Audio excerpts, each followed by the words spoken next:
Last video में हमने जाना था कैसे नॉर्मन्स इंग्लैंड पे हमला कर देते हैं एंड जीत जाते हैं एंड उसके बाद शुरू हो जाता है नॉर्मन्स का राज एंड ओल्ड इंग्लिश पीरियड वहीं पे ख़त्म हो जाता है। So hello everyone, this is Mallika Muskan. कैसे हो आप सब? हमने एक सीरीज़ शुरू की है जिसका नाम है हिस्ट्री ऑफ इंग्लिश लिटरेचर, जहाँ पे हमने already old English period part 1 and part 2 cover कर लिया हुआ है। अगर आपने वो वीडियोस नहीं देखी देन मैं उसका लिंक डिस्क्रिप्शन बॉक्स में डाल दूँगी। एंड आज हम कवर करने वाले हैं middle English period. Okay, so start करने से पहले एक रिक्वेस्ट है यार, अगर ये वीडियो आपको पसंद आता है then please like comment and share, and अगर चैनल पे न्यू हो देन सब्सक्राइब कर देना चैनल को and smash that bell icon ताकि आपको मेरे आने वाली हर एक वीडियो की नोटिफिकेशन पहुंच जाए। So let's get started. Middle English period 3 parts में डिवाइडेड है। पहला है एंग्लो नॉर्मन पीरियड जो कि 1066 से 1340 तक चला, एंड उसके बाद आ जाता है एज ऑफ चौसर जो कि 1340 से 1400 तक कंटिन्यू रहता है, एंड उसके बाद बैरन पीरियड जिसका जो टाइम लिमिट है वो 1400 से 1500 तक का है। सो पहले डिस्कस करते हैं एंग्लो नॉर्मन पीरियड। नॉर्मन्स अपने साथ फ्रेंच लैंग्वेज लेकर आए थे एंड आते ही उन्होंने फ्रेंच लैंग्वेज को अपना ऑफिशियल लैंग्वेज बना दिया था, जिस वजह से सारी वर्क्स, जितने भी आने वाले सारे वर्क्स जो थे वो फ्रेंच लैंग्वेज में लिखने जाने लगे एंड ओल्ड इंग्लिश दबसी गई थी।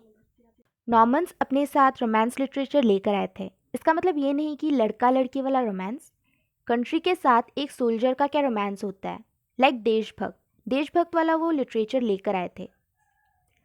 ओल्ड इंग्लिश बोलने वाले जितने भी लोग थे वो नॉर्मन से बहुत ज़्यादा प्रभावित हुए थे, एंड उस लैंग्वेज जो फ्रेंच लैंग्वेज था उससे भी वो ज़्यादा प्रभावित हुए थे, जिस वजह से अब जो ओल्ड लैंग्वेज थी, ओल्ड इंग्लिश लैंग्वेज अब वैसे ही नहीं रह गई थी, अब वो बदल चुकी थी। 1066 से 1200 तक ओल्ड इंग्लिश का नामो निशान नहीं था, लाइक उसके लिटरेचर का बिल्कुल गायब सी हो गई थी वो, लेकिन वो फिर से आई 1200 के बाद। ओल्ड इंग्लिश लिटरेचर फिर से आई, एंड लेमन एक प्रिस्ट थे जो कि एक चर्च के प्रिस्ट होते हैं, उन्होंने ब्रुट नाम की एक वर्क लिखी थी जिसको उन्होंने ओल्ड इंग्लिश लैंग्वेज में लिखा था। लेकिन ऑब्वियसली जैसे कि अभी ओल्ड इंग्लिश जैसी थी वैसी नहीं रह गई है, बहुत ज़्यादा अलग हो गई थी ये, एंड इस लैंग्वेज को हम इन बिटवीन लैंग्वेज कहते हैं, जिसको हम मिडिल इंग्लिश लैंग्वेज कहते हैं। उन्होंने उस बुक में हिस्ट्री ऑफ इंग्लैंड लिखा था जो आज क्रॉनिकल ऑफ ब्रिटेन के नाम से भी जाना जाता है।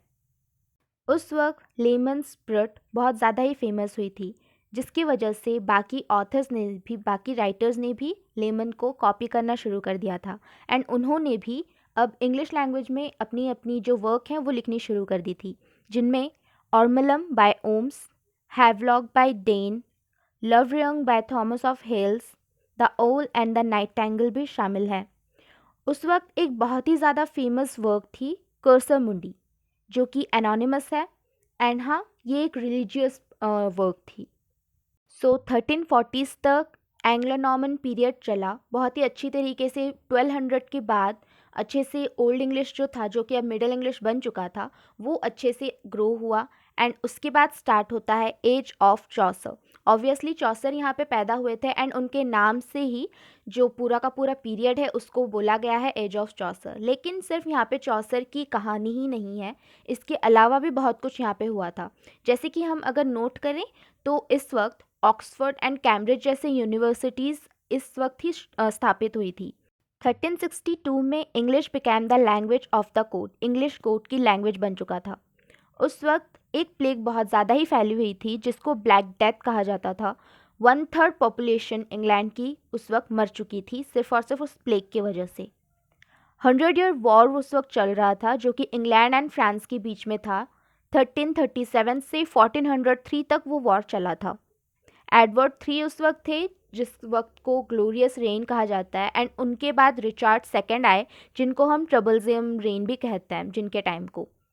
उसके बाद पीस एंड रिवॉल्ट हुआ था, फ्यूडलिज्म डिक्लाइन हो गया था उस वक्त कुछ ऐसे पॉइंट्स थे जिनको पेर्ल पॉइंट्स या फिर गवाइन पॉइंट्स भी कहा जाता था, एंड उनके कुछ वर्क्स हैं pearl, patience, cleanness, sir Gawain and the green knight. Age of Chaucer के वक्त 5 पोइट्स बहुत ज़्यादा ही फेमस थे, जिनमें खुद आते हैं पहले चौसर, जिन्हें father of English literature, father of English poetry, earliest of great modern, the morning star of the renaissance, इन सब का खिताब मिला हुआ है। उसके अलावा भी लैंगलैंड, जॉन मैगलिफ, जॉन गोव्स, मैंडेविल, ये सब पोइट्स उस वक्त बहुत ही ज़्यादा फेमस थे। सो सबसे पहले स्टार्ट करते हैं विलियम लैंगलैंड के बारे में। विलियम लैंगलैंड की एक बहुत ही ज़्यादा फेमस वर्क है जिसका नाम है पियर्स एंड प्लगमैन। इसमें उन्होंने पीसेंट्स की उस वक्त की सफ़रिंग अच्छे से दर्शाई हुई है। पीसेंट जो तकलीफ़ उस वक्त झेलते थे, जो कि पीसेंट रिवॉल्ट में पाया जाता है, वो अच्छे से उन्होंने इसमें बताया हुआ है। एलिटरेटिव वर्स में इस वर्क को लिखा गया है। तो अब बात करते हैं जॉन गोवर के बारे में। उस वक्त मैंने गोव्स पढ़ दिया था, I am really sorry guys, लेकिन एक्चुअली में उनका नाम है जॉन गोवर। ओके, उनके कुछ फेमस वर्क्स हैं, वो वैसे 3 लैंग्वेज में लिखते थे। उनका जो फेमस वर्क है फ्रेंच लैंग्वेज में, उसका नाम है स्पेक्युलम मेडेंटिस, लैटिन में वॉक्स क्लेमेंटिस एंड इंग्लिश में कॉन्फेसियो एमेंटिस, जिसमें 112 टेल्स अवेलेबल हैं। जो जॉन गोवर थे वो चौसर के एक बेस्ट बडी टाइप के थे। सो चौसर ने अपनी वर्क ट्रायलर्स एंड क्रेसिडी में गोवर को ओ मोरल गोवर कहकर रिप्रेजेंट भी किया है। अब बारी है जॉन विगलिफ की। सो विगलिफ एक ट्रांसलेटर थे एंड एक प्रोज राइटर भी थे। वो विगलिफ बहुत ही ज़्यादा रिलीजियस थे एंड एक प्रोटेस्टेंट रिफॉर्मर थे।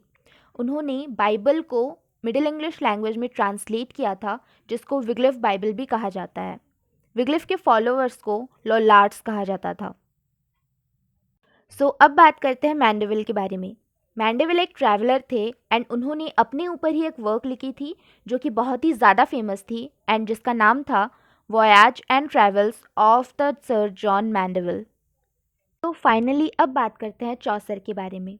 सो जियोफ्रे चौसर 1343 में पैदा हुए थे यॉर्कशायर, इंग्लैंड में। एक मर्चेंट फैमिली से बिलोंग करते थे वो। उनके जो फादर थे वो एक वाइन मर्चेंट थे एंड रॉयल सेलर्स को वो वाइन सप्लाई किया करते थे एंड इस वजह से उनके रॉयल कोर्ट में बहुत ही ज़्यादा रिलेशंस थे।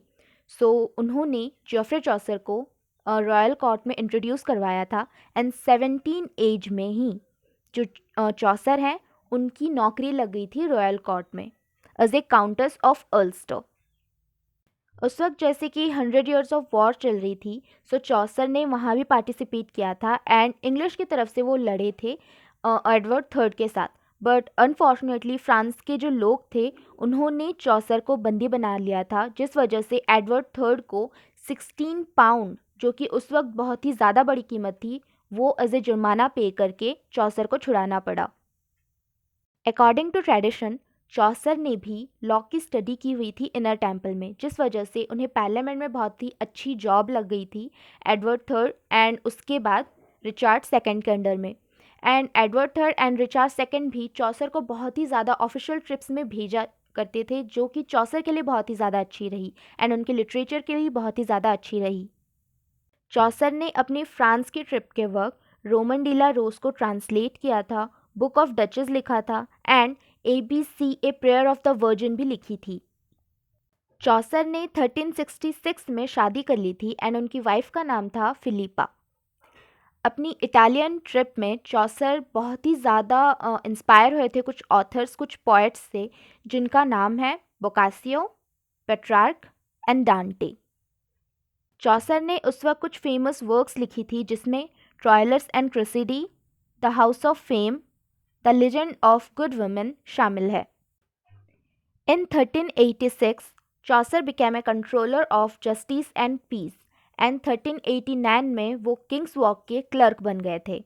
उसी वक्त उन्होंने अपनी most famous text Canterbury Tales लिखी थी, बट उनकी ये most famous text Canterbury Tales अधूरी रह गई एंड वो इसे पूरा कर ही नहीं पाए क्योंकि उनकी मौत हो गई 1400 में। चौसर को वेस्टमिंस्टर एबे में दफनाया गया एंड वो पहले पोएट थे जिनको ये सम्मान मिला था। चौसर पहले इंसान थे जिन्होंने इंग्लिश लैंग्वेज, इंग्लिश लिटरेचर में राइम्स का यूज़ किया था। 1400 के बाद जैसे ही चौसर की मौत हो जाती है उसके बाद इंग्लिश लिटरेचर पूरा खाली सा हो गया था, क्योंकि उस वक्त कुछ न्यू आया ही नहीं। सब ने चौसर को सिर्फ कॉपी किया, उनकी जितनी भी कॉपीराइट्स थे वही सब आगे चला, लेकिन कुछ न्यू उस वक्त आया नहीं था। लेकिन उस वक्त भी कुछ ऑथर्स थे, कुछ पोइट्स थे जो कि जिन्हें चौसरियन कहा जाता है, इंग्लिश चौसरियन कहा जाता है जिनको। कुछ फेमस इंग्लिश चॉसरियन थे थॉमस ऑस्टिन, जिन्होंने लिखा था regiment of princes, the complement of our lady, John Lydgate's, जिन्होंने लिखा था the fall of princes, the temple of glass, Stephen Hawes, जिन्होंने लिखा था the examples of virtues, the pastime of pleasure, and John Skelton, जिन्होंने लिखा था why come ye not to court Colin Clout. उनमें से कुछ स्कॉटिश चॉसरियन भी थे, जिनमें आते हैं जेम्स फर्स्ट, जिन्होंने लिखा था the king's well, Robert Henryson, जिन्होंने लिखा था the testament of Cresseid, Troilus and Cresseid. उसके बाद आते हैं विलियम डनबैक, जिन्होंने लिखा था गोल्डन टार्च, थिसल एंड रैली, डूसी of seven deadly sins, Alexander Barclay, जिन्होंने लिखा था ship of fools, eclogues, etcetera. 1470 में विलियम कैंटन ने प्रिंटिंग प्रेस को इंट्रोड्यूस करवाया था एंड 1477 में चॉसर्स की कैंटरबरी टेल्स प्रिंटेड हुई थी स्टैंडर्डाइजेशन ऑफ इंग्लिश लैंग्वेज में। सो 1500 तक हमारा बैरनेट चलता है एंड इसके साथ साथ ही मिडिल इंग्लिश पीरियड ख़त्म हो जाती है एंड उसके बाद स्टार्ट होता है रेनेसा, जो कि हम अगली वीडियो में डिस्कस करेंगे। सो अब बारी है कुछ क्वेश्चंस की। नॉर्मन्स अपने साथ कौन सी लिटरेचर लेकर आए थे?